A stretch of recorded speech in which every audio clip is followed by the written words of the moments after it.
सूरवीरों के बलिदान और उनके परिवार के त्याग और तपस्या का शब्दों में वर्णन करना मुझे लगता है काफी दुरूह और मुश्किल कार्य है। लम्हों, दिनों, महीनों तथा सालों का इंतजार करना पड़ सकता है इसको बयां करने के लिए।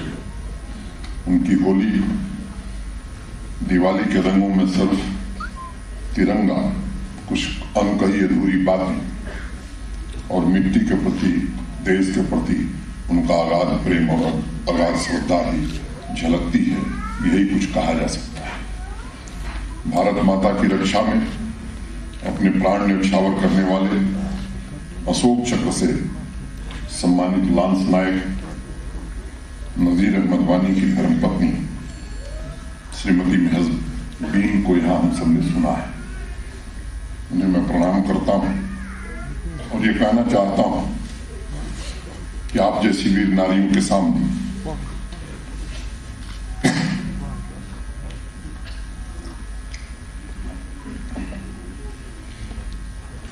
हिमालय का शिखर भी छोटा है।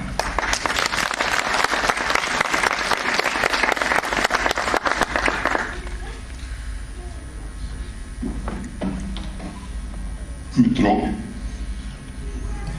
देशवासियों की रक्षा में लांस नायक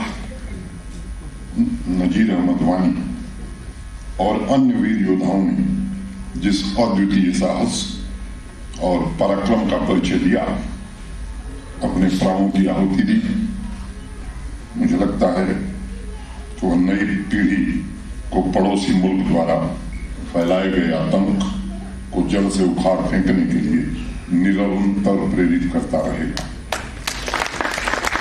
अशोक चक्र, वीर चक्र से सम्मानित सियाचिन और कारगिल के हीरो नायब सूबेदार चुन्नीलाल, अब्दुल हमीद, सगीर अहमद पठान, मोहम्मद यूसुफ की वीरता और शहादत को शब्दों में बयां करना किसी के लिए मुश्किल काम है।